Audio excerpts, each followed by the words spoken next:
পৃথিবীতে একজন মানুষই শুধু জানতেন যে তিনি পৃথিবীতে কতদিন বাঁচবেন, সেটা হচ্ছে সাইয়েদনা আদম আলাইহিস সালাম। ওনাকে বলে দেওয়া হয়েছিল উমরুকা আলফু সানা, তুমি পৃথিবীতে বাঁচবে 1000 বছর। কয় বছর? সাইয়েদনা আদমের সামনে অনেকগুলো রুহু রাখা হয়। সাইয়েদনা আদম বললেন, এরা কারা? আল্লাহ বললেন, এরা হচ্ছে নাসালুক, তোমার বংশধর, পৃথিবীতে তোমার পর এরা পৃথিবীতে আসবে। সাইয়েদনা আদম বললেন, আল্লাহ ওই যে একটা রুহু দেখা যায়, এটার নাম কি? আল্লাহ বললেন, হাদা ইবনুকা দাউদ, এটা তোমার ছেলে দাউদ, সে দুনিয়াতে নবী হয়ে আসবে, তার ছেলে সুলাইমান নবী হয়ে আসবে। সাইয়েদনা আদম বললেন, মাবুদ, আমার ছেলে দাউদের কত বছর হায়াত আপনি দিয়েছেন? আল্লাহ বললেন, আরবাউনা সানা, মাত্র 40 বছর, 4 ইয়ার্স। 40 বছর তোমার ছেলেটা বাঁচবে।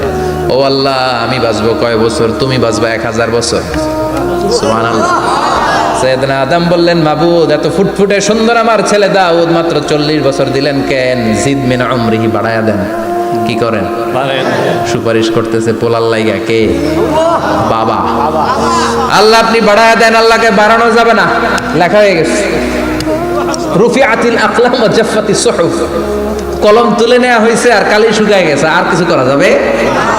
সাইয়েদনা আদম বললেন, মাবুদ, আমার 1000 বছর কেন দিলেন? আমার এই সুন্দর ফুটফুটে ছেলেটারে মাত্র শুধুমাত্র 40 বছর কেন দিলেন? ও মাবুদ, আমার 1000 বছরের দরকার নাই, আমার 1000 বছর থেকে 60 বছর আমি আমার ছেলেরে দিয়ে দিলাম। দাউদ আলাইহিস সালাম বাঁচবে 40 বছর, তো বাপ আদম যদি আরো 60 দেয়, 40 আর 60 মিলে কত হয়? 100। ভালো হিসাব বুঝে, 100। আর আদম আলাইহিস সালাম পেয়েছিলেন 1000 বছর, 60 কমে গেলে রইল কত? 940 বছর পৃথিবীতে থাকার পরে মালাকুল মাউত চলে এসেছে। কারণ এটা on time, the death will come on time, it never late, কখনো দেরি হয় না। আল্লাহ বললেন, লিকুল্লি উম্মাতিন আজালুন ফাইযা জাআ আজালুহুম লা ইস্তাখিরুনা সাআতান ওয়া লা ইস্তাকদিমুন। মৃত্যুর একটা নির্ধারিত সময় আমি বেঁধে দিয়েছি, অন টাইম। অন টাইমেই চলে আসে, 1 সেকেন্ড আগেও আসবে না, 1 সেকেন্ড পরেও আসবে না। 940 বছর বয়সে মালাকুল মাউত এসে হাজির, এসে বলল, জিতু আন আকবাদা রূহাক, রূহ কবজ করতে আসছি। আদম আলাইহিস সালাম বললেন, রূহ কবজ করতে আসছো মানে? আমি বাঁচবো তো 1000 বছর। কয় বছর?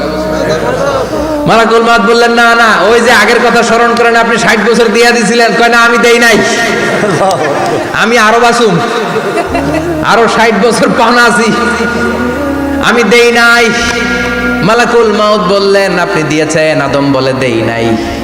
মালাকুল মাউত বলে, আল্লাহ ঘটনা দেখেন, দিয়া কয় দেই নাই।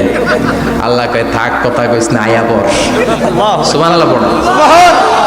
নাসিয়া আদম ফানাসিয়া বানু, ভুলে গেছেন। আমরা ভুলে যাই, আমরা খেয়ে বলছি খাই নাই, নিছিলাম পকেটে, কয় নেই নাই। এরকম ডাকাইত আছে না নাই? নাসিয়া আদম ফানাসিয়া বানু, বিশ্বনবী বললেন, আদম ভুলেছে তো তার সন্তানরাও ভুলে যায়। জাহাদা আদম ফাজাহাদাত যুররিয়াতু, আদম অস্বীকার করেছে, তার সন্তানরাও অস্বীকার করে। সেদিন থেকে আল কিতাব ওয়া শুহুদ, মানে লিখে রাখার সিস্টেম আর সাক্ষীর সিস্টেম চালু হয়েছে। সুবহানাল্লাহ পড়েন। সুবহানাল্লাহ। 940 বছর বয়সে মালাকুল মাউত এসে আদম আলাইহিস সালামের রূহ নিতে পারে নাই। উনি 1000 বছর যখন হয়েছে তখন এসে সাইয়েদনা আদম আলাইহিস সালামের রূহ কবজ করেছে। যেই দিন পৃথিবীর প্রথম মানব, প্রথম নবীর রূহ মালাকুল মাউত দুনিয়ায় এসে কবজ করেছে, ওই দিনটাও ছিল জুমাবার। সুবহানাল্লাহ, আল্লাহু আকবার।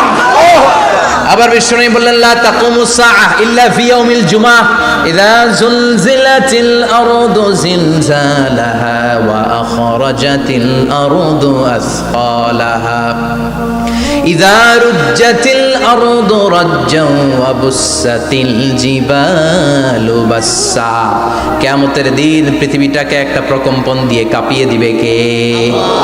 মারাত্মক একটা ঝাঁকুনি দিবে আল্লাহ, পুরো পৃথিবীটা কেঁপে ভেঙে চুরে খান খান হয়ে যাবে। এই ঝাঁকুনি আর আর্থকোয়েক, ভূমিকম্প এর ঘটনাটা যেদিন ঘটবে ওই দিনটাও হচ্ছে জুমার দিন। চিৎকার করে পড়েন সুবহানাল্লাহ। সাধারণ দিন নয়, ফিহি খালাকাল্লাহু আদম।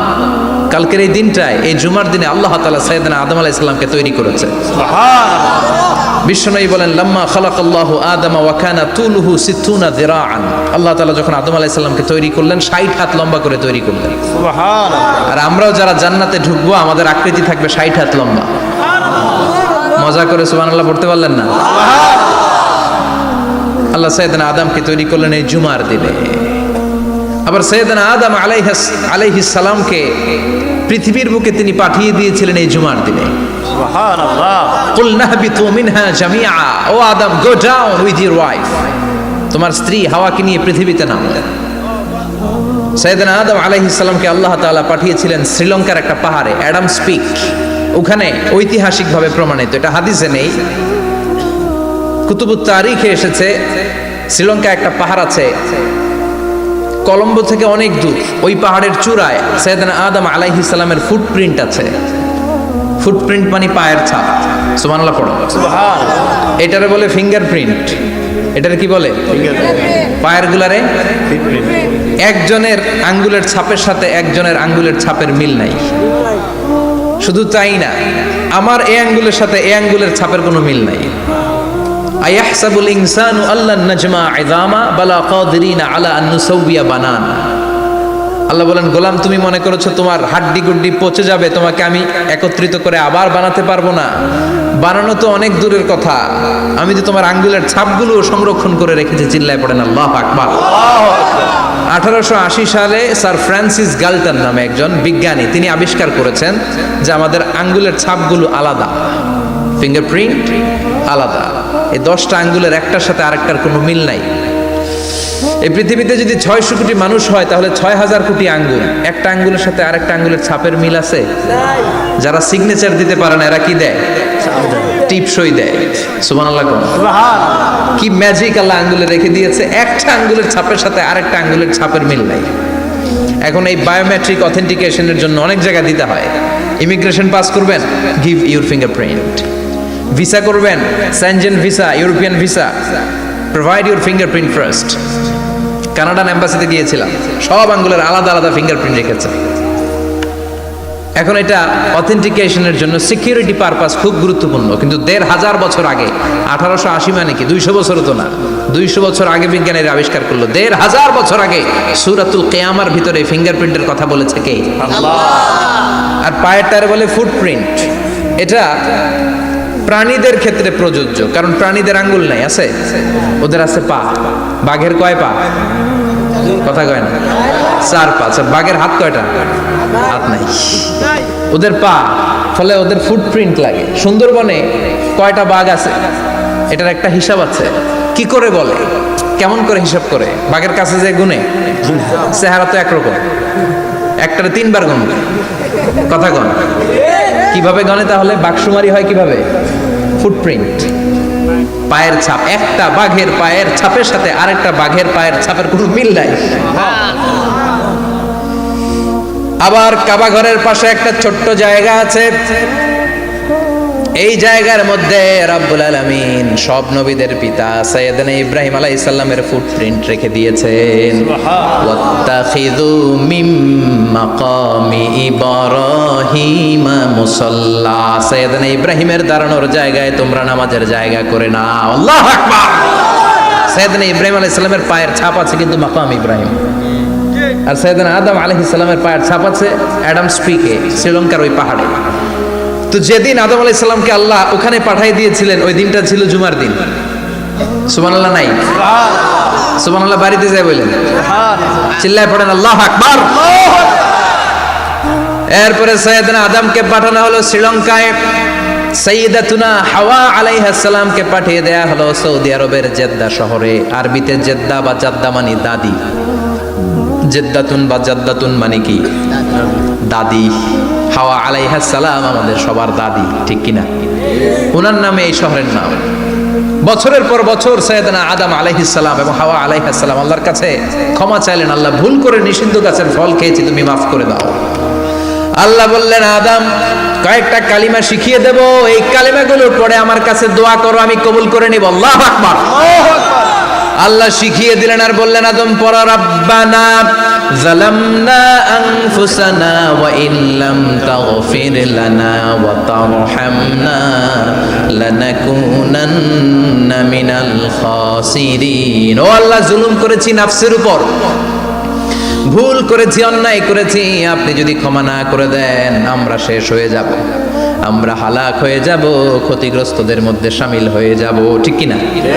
আল্লাহ সাইয়েদনা আদম আলাইহিস সালামের তওবা কবুল করলেন।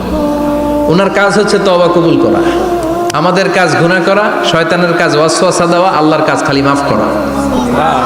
সুবহানাল্লাহ পড়বেন না? তার মানে আদম সৃষ্টি হলো জুমার দিনে, দুনিয়ায় নামিয়ে দেওয়া হলো জুমার দিনে, তওবা কবুল করে নেওয়া হলো জুমার দিনে, রূহ কবজ করা হলো জুমার দিনে, আবার কিয়ামত সংগঠিত হবে জুমার দিনে। পড়েন সুবহানাল্লাহ।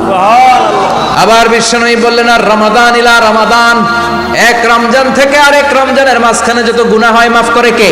আল্লাহ। তারপরে বিশ্বনবী বললেন আল উমরাতু ইলাল উমরাহ, কেউ যদি একবার উমরা করে পরে আবার করলে দুই উমরার মাঝখানে গুনাহগুলো মাফ করে দেয় কে? আবার বিশ্বনবী বললেন আল জুমাআতু ইলাল জুমআ কাফফারাতুন লিমা বাইনাহুমা, এক জুমার পর থেকে সামনের জুমা আসা পর্যন্ত যে সগীরা গুনাহগুলো হয় সবগুলো সগীরা গুনাহ মাফ করে দেয় কে? রজব শাবানে বরকতে দাও, রমজান মাসে গুনাহ ঝড়াও, সপ্তাহ জুড়ে তুমি বরকতে দাও, জুমার দিনেতে গুনাহ ঝড়াও, রজব শাবানে বরকতে দাও, রমজান মাসে গুনাহ ঝড়াও। ঠিক কি না? তার মানে জুমার দিন গুনাহ মাফের দিন। সারা সপ্তাহে ভুল ত্রুটি অন্যায় যা করলাম জুমার নামাজের বদৌলতে সব গুনাহ মাফ করে দেয় কে? এই দামি দিনটাকে আল্লাহ ইহুদিদের দিতে চেয়েছিলেন, পায় নাই। আলহামদুলিল্লাহ কবেন না? আলহামদুলিল্লাহ। ইখতিলাফু, তারা ইখতিলাফ করে হারাইছে এটা।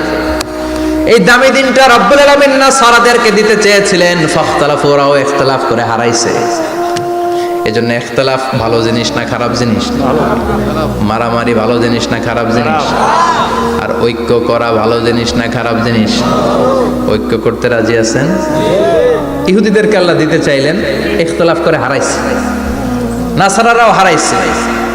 ফাজা আল্লাহু বিনা ফাহাদানা বিহাদা দ্বীন, রব্বুল আলামিন এই দিনটা আমাদেরকে দিলেন, আমরা ইখতিলাফ করি নাই, বিশ্বনবীর হাতে হাত রেখে ঐক্য করে ঘোষণা দিয়েছি জুমার দিন আমাদের সাপ্তাহিক দিন। সুবহানাল্লাহ। বিশ্বনবী বলেন ফাগাদান লিল ইয়াহুদ, সাপ্তাহিক আনন্দের দিন ইহুদিদের জন্য হচ্ছে শনিবার, ইয়ামুস সাbt, ও বাদা গাদ লিন নাসারা, আর খ্রিস্টানদের জন্য হচ্ছে রবিবার, আর আমাদের জন্য হচ্ছে শুক্রবার। চিল্লায় পড়েন আল্লাহু আকবার। তার মানে জুমার দিন, জুমাবারের মর্যাদা বেশি না কম? চিল্লায় বলেন বেশি না কম? জুমার দিন সকালবেলা ফজরের নামাজের পর থেকে ফেরেশতারা যতগুলো মসজিদে জুমা অনুষ্ঠিত হয় ওই মসজিদে ঢোকার প্রতিটা দরজার মধ্যে দাঁড়িয়ে থাকে। কারা কারা আগে আগে জুমার নামাজ পড়ার জন্য মসজিদে যায়, প্রত্যেকের নামগুলো একটা জান্নাতের রেজিস্ট্রি খাতার মধ্যে তুলে নেয়। এই নামগুলো স্পেশালি আল্লাহর কাছে পাঠানোর জন্য। সুবহানাল্লাহ কইবেন না? সুবহানাল্লাহ। ডানে বায়ে সামনে পেছনে যতগুলো দরজা, প্রতিটা দরজায় ফেরেশতারা বসে থাকে। কে আগে আসলো নাম তুলে দেয়।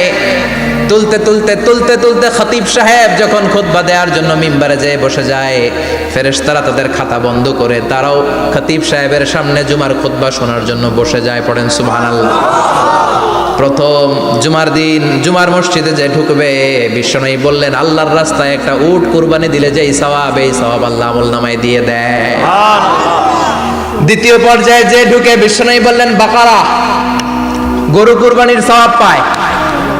তিন নম্বরে যে ঢুকবে, বিশ্বনবী বললেন কাবসা, হাদিসের ভাষায় এসেছে আল কাবাস, কাবাস মানে হলো বকরি, বকরি কুরবানির সওয়াব। চার নম্বরে যে ঢুকবে তার হচ্ছে দাজাজা, দাজাজা মানে মুরগি। পাঁচ নম্বরে যে ঢুকবে, বিশ্বনবী বললেন বাইদা, নোয়াখালীরা কয় বয়দা, আমরা কই আন্ডা, কুমিল্লায় কই ডিম। আছে না নাই? এক দেশের কত ভাষা, এক দেশের গালি আরেক দেশের বুলি। আমরা বলি ছেলে, কুষ্টিয়ায় বলে পুত্র, আরেক জায়গায় গেলে বলে হুত, আরেক জায়গায় গেলে বলে ফোয়া। আছে না নাই? আছে। এক এলাকায় বলে বেটা ছেলে, ছেলেদেরকে বেটা ছেলে, মরদ হওয়া হইতে না, মরদ হওয়া হবে। আহা, কি ভাষার বৈশিষ্ট্য! তো যেটারে আমরা বলি ডিম, কথা বলে আন্ডা, কথা বলে বয়দা। তো এই বয়দা আল্লাহর রাস্তায় দান করে দিলে যেই সওয়াব, পঞ্চম ব্যক্তি ওই সওয়াব পাবে। এই 5 জনের পরে আর লেখালেখি নাই, বাকিদেরটা নরমাল এন্ট্রি করে সব ফেরেশতারা খুতবা শোনার জন্য বসে যায়। সুবহানাল্লাহ। সুবহানাল্লাহ। তো জুমার দিনে আগে আগে যাবেন তো ইনশাআল্লাহ। সবাই?